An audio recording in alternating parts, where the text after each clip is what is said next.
Assalamualaikum dan salam sejahtera. Hari ini kita masuk kepada chapter 6, e-commerce, marketing dan advertising konsep.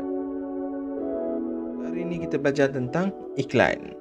Bagaimana konsep-konsep periklanan dalam e-commerce ni. Kalau kita tengok kat sini, internet audience and consumer behavior. Bagaimana manusia terhadap penggunaan internet. Jadi kat sini kita tengok kalau ikutkan sekarang semua orang menggunakan internet. Contoh kat sini dia kata 280 juta penduduk US ada akses internet. So benda-benda ni boleh dikategorikan sebagai demografik lah pengguna tersebut. Contohnya daripada income, education, age, ethnic dan sebagainya. Dia susun lah. Jadi kat sini kalau kita tengok apa yang gunakan internet, contoh kat sini dia ada broadband dan mobile. Ada yang gunakan. Contoh kalau kat Malaysia kita ada Streamix, Unify, kita ada Maxi, Celcom kan. Semua ni data dan fixed line. Benda ni benda berbeza tapi dia boleh kategorikan sebagai macam ni. Jadi kat sini kita tengoklah. Ada yang gunakan broadband, ada yang gunakan wifi. Jadi kat situ kita boleh nampak lah income seseorang ni jenis macam mana. Benda ni efek kepada community. Contohnya dia kata connectedness. Apabila dia kata top 10 atau 15% adalah more independent, manakala middle 50 share more purchase pattern of friends. Kalau kat sini apabila kita kaitkan dengan community, apabila seseorang membeli daripada peniaga tersebut, lalu dia recommendkan dekat kawan, 50% lagi kemungkinan orang tu akan beli. 50%. So kemungkinan tu lagi tinggi lah. Ini dia panggil sistem recommendation. Recommender system ni. Consumer behavior model, dia kata bagaimana kita nak kaji manusia consumer ni punya sikap, behavior dia, macam mana dia nak beli. Sebenarnya dia berdasarkan prediction. Lepas tu dia ada background demografi. Dia tengoklah dari belakang dia gaji berapa, umur berapa, minat kepada apa. Semua ni lah dia ambil kira faktor lah. Lepas tu online consumer ni macam mana dia online, dia beli barang yang macam mana semasa online. Inilah dia antara independent demographic variable dengan interfering variable dan dependent variable. Apa yang maksud benda ni? Ini adalah bagaimana manusia tu membeli secara online. Ni culture, social, psychological. Ni independent dia berbeza-beza setiap orang. Intervening variable ni, ini adalah rangsangan kepada masyarakat lah. Contohnya iklan banyak sangat kan. Rangsangan ni semua orang nak pakai. Brand tu ada jenama, semua orang nak pakai. Dengan kebolehan syarikat tersebut. Contohnya company ni dah stable, dia faham memang dah stable company ni, dia akan beli. Lepas tu in-store behavior. Dalam e-commerce ni peranan store tu sendiri, e-commerce tu sendiri okey ke tak okey semua, barulah pembeli akan membuat keputusan. Biasanya terdapat berapa? 5 stage sebelum consumer nak decide proses tersebut. Awareness of need, kehendak dia lah, apa yang dia nak. Lepas tu dia nak cari more information, maklumat yang lebih lagi. Evaluation of alternative, kalau dia tak boleh beli barang tersebut, ada tak alternatif lain barang yang sama macam tu. Lepas tu dia kata actual purchase decision, dia betul-betul rasa dia perlu nak beli. Lepas tu dia akan post purchase contact with firm. Selepas dia beli, apa dia boleh buat? Dia akan contact, boleh claim warranty ke dan sebagainya lah. Tu dia akan nak decide, dia akan fikir semua benda ni. Ni contoh dia tadi lah. Awareness, search, valuation, purchase dan post purchase behavior. Ni awak boleh tengok lah diagram ni, boleh baca kat bawah ni. Slide nombor 9. Decision process ni sama je online atau offline. Dia kata biasanya kalau online dia lebih user karakteristik, product karakteristik, macam mana produk tersebut, web feature, latency, usability, security, selamat ke tak selamat kita punya e-commerce ni, yang dia nak beli ni. kata. Lepas tu attitude, sikap terhadap pembelian online. Dia rasa yakin ke tak yakin nak beli online. Dan tanggapan dia terhadap web environment tersebut. Okay. Clickstream behavior, ni contoh dia lah, apa manusia akan buat masa online, behavior dia. Yang macam tadi juga ada culture ni semua, cuma clickstream behavior dia kat sini kita ada benda ni. Itu je yang beza antara online dengan offline.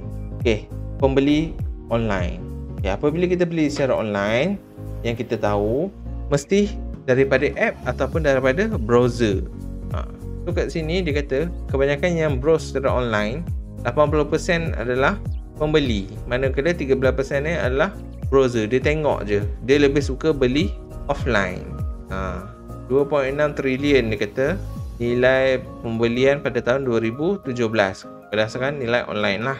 Ini dekat US lah. So kalau kita tengok cara pembeli tu, dia nak membeli sesuatu barang secara online, kita tengok dulu ada harga barang yang mahal, ada yang murah. Okay, contoh harga yang mahal, tiket travel, komputer, barangan komputer, elektronik, semua ni mahal lah. Sebab bila mahal, kemungkinan dia nak beli online tu senang ke susah. Kita main kat situ pula.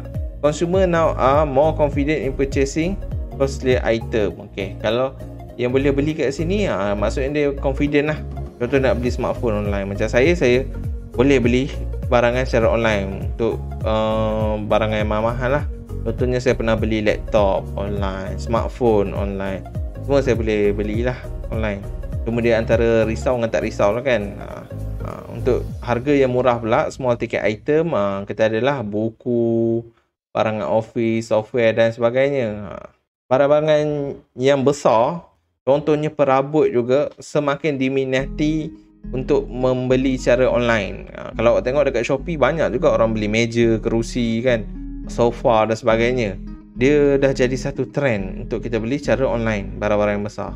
Cuma kos penghantaran dia lebih mahal lah, sebab dia lebih berat. Biasanya RM30-50 ringgit. Macam itulah. Okay, consumer shop. Okay, bagaimana consumer nak cari? Kedai pula, kedai nak beli secara online. Contohnya marketplace, ada yang guna sengaja masuk kedai-kedai tertentu. Contohnya kita masuk dekat kasut Nike, Adidas dan sebagainya kan, masuk laman web tersebut. Lepas tu ada juga yang gunakan search engine. Kita search je, dekat mana keluar kita akan tekan Lazada ke Shopee, kita akan tengok lah beli. Marketplace, marketplace ni lah e-commerce dia. Contoh Lazada, Shopee dan sebagainya kat sini. Dan spesifik retail site, ni macam saya cakap lah, site yang tertentu yang memang jual barangan tersebut. Lebih kurang 8% pengguna internet tidak melakukan shopping online. 8% je yang tak beli online. Sebab apa dia tak beli online? Dia ada faktor trust, tak percaya sangat, dan tak suka dengan benda-benda remeh-temeh lah. Contohnya kos penghantaran, kalau rosak nanti nak kena post balik dan sebagainya kan. So dia tak beli secara online untuk orang ini. Inilah dua faktor utama yang membentuk pembelian, utility dengan trust. Utility ni harga murah kan. Kalau kita nak beli online, ada setengah orang akan cari harga yang murah, harga paling murah, kita sorting untuk harga paling murah, kita akan cari dan beli. Tapi boleh ke macam tu? Jadi kita tengok pula kat sini, trust ni kepercayaan lah, isu kepercayaan kepada peniaga tersebut. So kat sini kita tengok credibility dia, berapa orang rating, ada dapat berapa bintang kan. Ramai yang komen barang okey, ramai yang komen barang rosak. Kita tengok semua benda ni. Bila dah cukup lengkap dua ni, barulah seseorang tu boleh membeli secara online. Dia puas hati nak beli secara online. Ni internet marketing lah, cara nak market. Okey, yang cara efektif internet marketing, dia ada 4 features. Inilah more personalized, dia lebih kepada setiap orang berbeza, participatory, multi peer to peer dan communal. Benda ni ada spesifik lah, nanti kita tengok. Okey, kalau multi channel marketing plan, okey, web, traditional, online marketing. Okey, kalau dekat website, dia terus masuk website. Kalau traditional online marketing, dia kepada search engine, kita cari dulu kat mana nak beli kan. Carilah nama perkataan benda tersebut. kebanyakan traditional online marketing dia gunakan display. Kita nampaklah gambar dia daripada search engine. Dia gunakan email dan affiliate. Affiliate ni dia ada orang tolong share kan benda tersebut. Siapa yang share dia boleh dapat ni lah commission. Lepas tu marketing plan mengikut social marketing. Contohnya social network, blog, video dan game. Kalau awak tengok kat sini ada pop-up semua benda ni. Ni daripada social marketing lah. Kalau untuk mobile marketing pula, dia fokus kepada mobile atau tablet dan aplikasi sahaja. Dia tengok berbeza semua ni. Dan offline marketing pula luar daripada komputer, iaitu televisyen, radio dan newspaper. So dekat sini antara isu-isu dia, yang mana satu kita nak fokus. So dia bergantunglah kepada pemikiran awak, yang mana lebih sesuai untuk produk kita. E-commerce ni kita nak jual barang jenis yang macam mana. So awak boleh tengoklah marketing plan yang macam mana yang sesuai. Bagaimana kita nak establish customer relationship. Kalau kat sini customer adalah orang yang membeli, jadi hubungan antara peniaga dan customer ni sangat rapat. Macam mana kita nak jaga? Kita kena tengok sini lah dekat web function ni. Kita kena ada brand identity, customer expectation. Maksudnya apa yang membezakan setiap produk. Produk dia dengan produk lain, customer lebih memilih produk dia sebab dia confident. Dia ada identity yang tersendiri. Anchor the brand online kata. So setiap ni ada branding dia. Contoh awak punya peniaga ada brand yang tersendiri. Inform, educate customer. Ini maklumat lah, maklumat tambahan yang kita berikan dekat customer. Dengan cara ni customer lebih senang lah dengan kita untuk pembelian, dan dia boleh akan repeat order lah. Shape customer experience.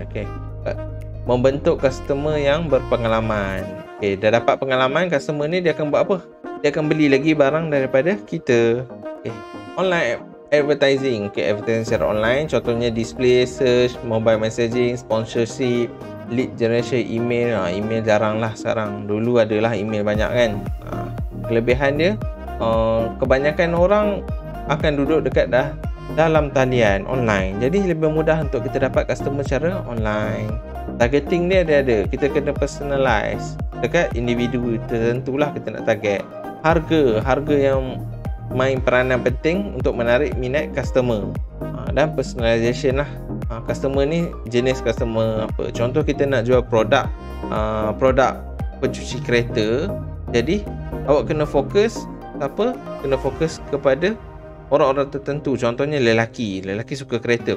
Lelaki umur berapa, boleh target umur berapa.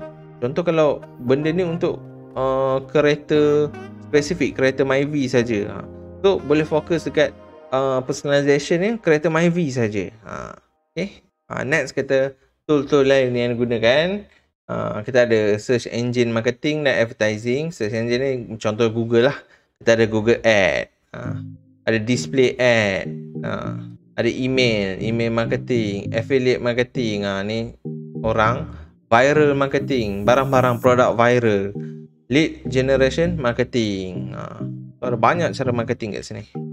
Contohnya guna search engine, kita ada ni lah, SEM, search engine marketing, yang gunakan untuk branding. Bila orang search je nama kita akan terus keluar kita punya website. Kita kena bayarlah kat Google benda ni. Search engine advertising yang digunakan untuk support direct sale.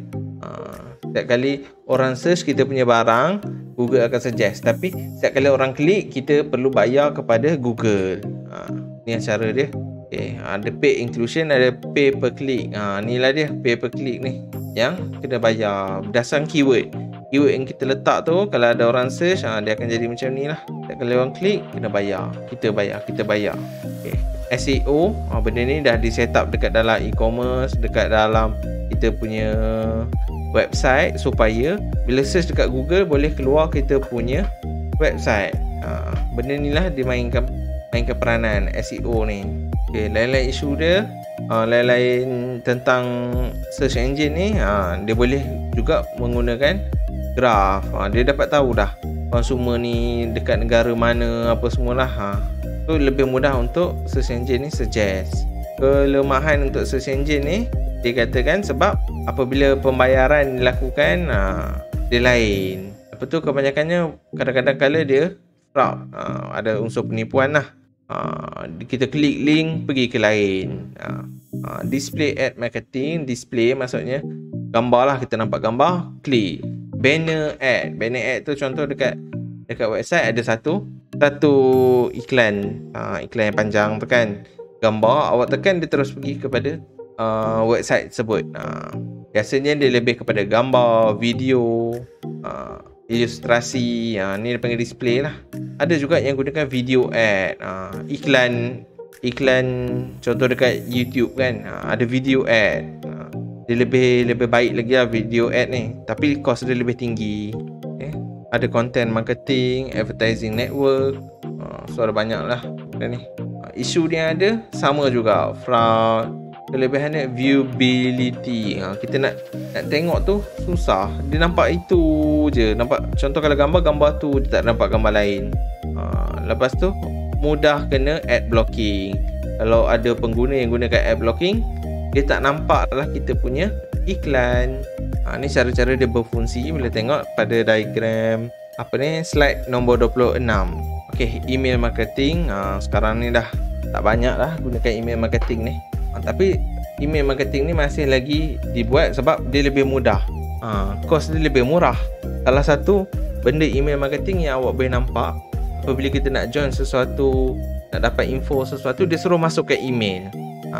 Kalau awak perasan tu, bila masuk email, nanti awak automatik akan subscribe kepada dia punya email. So email dia automatik akan hantar maklumat kepada awak.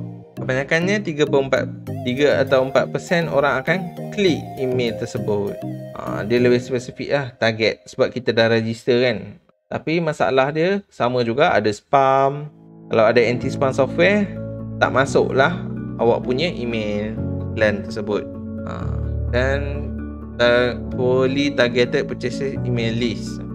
Ni suka sikit sebab dia kata target dia tak tercapai lah, tak spesifik. Search engine tadi kita boleh spesifik kepada orang yang lebih minat dan sebagainya. Yang ni dia macam tak fokus target dia. Spam ni kebanyakan email yang ada sekarang lah, yang banyak sangat kan. Spam ni terjadi apabila commercial email digunakan secara berleluasa, secara banyak kali dia hantar. Itu dia panggil spam. Tu kalau kat sini nampak, pada tahun 2017 lebih kurang 55% email ni adalah spam. Biasanya datang daripada bot network. Bot dia kawal oleh hacker atau cracker. Dia akan hantar, ataupun ada orang yang gunakan bot ni untuk hantar spam kepada orang lain. Spam ni banyak ni lah. Sekarang ni ada government punya laws, ada banyak undang-undang yang menghalang spam ni. Spam ni sangat tidak bagus lah. Traditional online marketing lagi. Selain daripada yang lain-lain tu, affiliate marketing, viral dengan lead generation marketing yang tadi lah. Apabila kita share satu link, orang lain beli dekat link kita, dapat duit. Viral pula, dia kata inspire customer to pass message to others. Produk viral, benda ni dia share ke orang lain kan.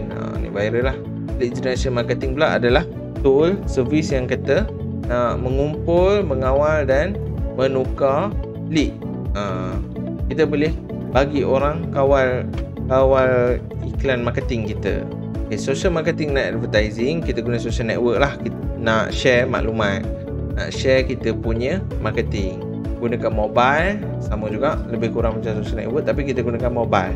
Dan local marketing ni biasa lebih pada geografik lah, geo-targeting.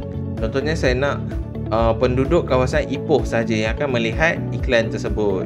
Macam tu lah. Kalau multi-channel marketing pula, dia integrate daripada online dan offline. Dia gabung dengan dua ni. So dia boleh online dan offline. Benda ni lebih efektif lah, sebab dia kata sebab dua-dua channel dia akan masuk, offline dengan online. Ada online marketing strategy lagi, customer retention strategies. One-to-one marketing. Yang ni lebih kurang kita cakap one-to-one ni, dia lebih kepada closing lah, macam closing. Dia seorang peniaga, seorang seller, seorang pembeli. Dia closing one-to-one. Macam mana produk ni berfungsi dan sebagainya lah. Lepas tu kita ada customer service. Customer service ni biasanya kalau online memang selalu kena buat. Contoh dekat website kita akan letaklah FAQ. FAQ ni frequently asked question. So pengguna tak perlu nak tanya lagi FAQ. Kita ada chat system ataupun chatbot yang boleh chat dengan customer secara real time.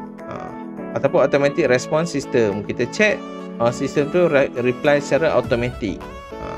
Ini pricing strategi. Harga pula, bermain dengan harga pula. Macam mana harga ni kita letak dalam strategi online. So kebanyakannya biasalah dia ada fixed cost, variable, demand cost, marginal, cost revenue dan semuanya lah. Price inflation dan payback strategi. So kalau kat sini konsep-konsep antara harga dia, contoh dia bagi free dan premium. Barang yang free, free ada dapat apa, kalau premium dapat apa, premium dapat apa. Macam tu lah harga dia. Ada versioning. Versioning ni dia lebih version lah. Kalau free dapat apa, kalau premium dapat apa, macam tu. Bundling dia bundlekan, dia banyakkan benda. Bila dia beli, dia akan beli secara 2-3 barang tu serentak sekali dalam satu harga. Dynamic pricing harga yang berubah-ubah. Contoh auction, lelong lah. Bid dapat berapa kan. Yield management, search pricing dan flash marketing. Flash marketing ni contohnya macam Shopee, kita ada shocking sale. Setiap berapa jam kan ada shocking sale. Ni namanya flash marketing. Next ada long tail marketing. Long tail marketing ni dia kata internet allow for sale of obscure product with little demand, substantial revenue because near zero inventory cost, little marketing cost, search and recommendation engine. Marketing kita gunakan internet yang ni dia kata lebih murah lah. Sebab dia kata gunakan search dan recommendation yang bermutu daripada engine lah. Engine tu contohnya search engine. Dia lebih hebat lah untuk mencari customer yang tertentu. Bagaimana internet ni boleh impact pada marketing ni kata. Sebab komunikasi yang luas. Lepas tu marketing communication tu increase, bertambah. Kita boleh letak bunyi, kita boleh letak video, audio dan sebagainya. Bukan hanya text sahaja kan. Richness. Information intensify marketing expanded. Lebih cepat nak berkembang. Information tu lebih mudah nak berkembang. Kita nak bahagikan maklumat tersebut dalam masa 1 minit, 1 jam, berapa ramai orang boleh tengok. Always on mobile environment. Apabila kita gunakan mobile environment, dia lebih cepat lah. Sebab sekarang pun kalau ikutkan sekarang, tak ramai orang yang gunakan komputer nak membeli. Sekarang ni gunakan smartphone sahaja kita boleh membeli secara online. Ini untuk web transaction log. Web server software. Ni software yang digunakan lah supaya dia boleh dapat record aktiviti pengguna. Contohnya macam dekat Shopee, dia ada registration form, kita boleh register kan, username, password. Lepas tu bila kita dah register, lain kali kita akan masuk, dia ada shopping cart. Shopping cart ni boleh disimpan apa yang kita nak bookmark kan, apa yang kita like. Kita boleh nampak apa yang kita like. Dia personalize lah benda ni. Cara-cara dia nak tracking benda ni kan, apa ni, firma-firma yang besar dia akan detect melalui cookies, flash cookies, web beacon dan tracking header, super cookies nama. Dengan adanya benda-benda ni, so dia dapat suggest barang yang awak cari sebelum ni.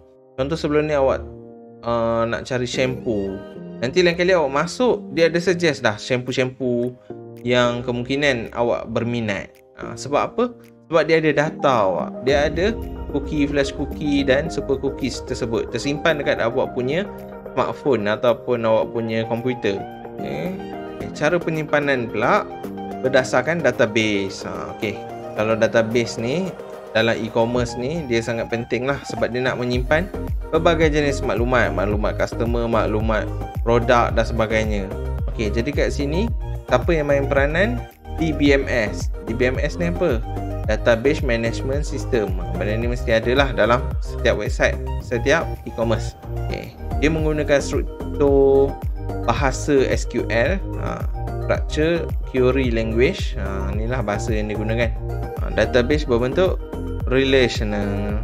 Okey, data warehouse. Data warehouse ni adalah tempat penyimpanan data, dan data mining pula adalah proses menggunakan data big data. Okey, contoh big data ni adalah penggunaan data yang sangat banyak dan diproses supaya menjadi maklumat yang berguna. Dia macam boleh meramalkan, okey, pengguna ni akan beli ni, pengguna ni akan buat ni, berdasarkan big data tersebut, data yang dapat kumpulkan ni. Proses ni panggil proses data mining. Ada yang berdasarkan query driven, maksudnya berdasarkan kita punya setting lah. Ada model driven, maksudnya kita letakkan model baru berbuat data mining. Ataupun rule ni apa? Peraturan yang kita nak, apa yang kita nak, okey, baru dia akan buat data mining. Hadoop and the challenge of big data. Okey, dalam big data ni, sebab apa dia sangat sukar, dia dikatakan data yang sangat besar. Contoh dia kata dalam petabyte, exabyte. Jadi kalau awak nak tahu, kalau sekarang gigabyte, terabyte, lepas terabyte baru petabyte. So awak boleh tengoklah berapa banyak. Database biasa di BMS tadi tak mampu nak menampung big data sebab data yang terlalu besar. Hadoop ni adalah salah satu proses open source yang kita gunakan untuk proses big data. Customer Relationship Management, CRM. Customer lah, dia akan detect customer. Bagaimana CRM ni berfungsi? Dia akan track step lead generation, dia akan track customer tersebut. Dia akan consult dengan customer tersebut, apa barang yang dia dah beli, macam ni lah. Dia akan tengok lah, dan lebih mudah dia nak suggest barang apa yang sesuai untuk customer tersebut. Selain itu dia dapat juga tahu customer mana yang beli barang paling banyak. So itulah yang perlu dia paling kena jaga. Ni proses dia, proses CRM. Okay. Online Marketing Metric Lexicon. Okay, dalam lexicon ni kita boleh tengok audience size, berapa banyak audience dia, berapa ramai yang klik, berapa banyak yang view kita punya page dalam masa satu hari, berapa ramai orang like kita punya produk dalam masa satu hari. Semua ni kita boleh nampak lah metrik dia. View time, contoh kalau awak ada YouTube, kita boleh tengok berapa ramai orang tengok, orang tu tengok minit ke berapa hingga ke minit ke berapa, berapa banyak orang tengok secara average video kita. Semua ni kita boleh tengok. Ini online customer purchasing model. Okey, ini model lah yang nak kena ada. Awareness, search, evaluation, purchase dan post behavior. Ni yang tadi, yang awal-awal mula tadi. Okey, jadi kat sini dia catat balik semua tadi. So awak tengoklah model yang dia buat. Dia dah isi semua market communication, kita guna search engine, email dan sebagainya. Search guna web feed, evaluation dia kena page view menggunakan site design, conversion. So menjadi tak kita punya advertising tadi. Menggunakan advertising ni biasanya dia diukur menggunakan ROI. ROI adalah return of investment. Baru kita boleh target berapa banyak iklan tu kita nak laburkan. Kita boleh juga tengok dekat mana paling banyak click through rate, berapa banyak orang tekan iklan kita, berapa banyak yang gunakan search engine yang cari kita punya website, kita punya e-commerce, kita punya keyword. Kita boleh tengok lah semua ni. Online channel, berapa banyak yang like.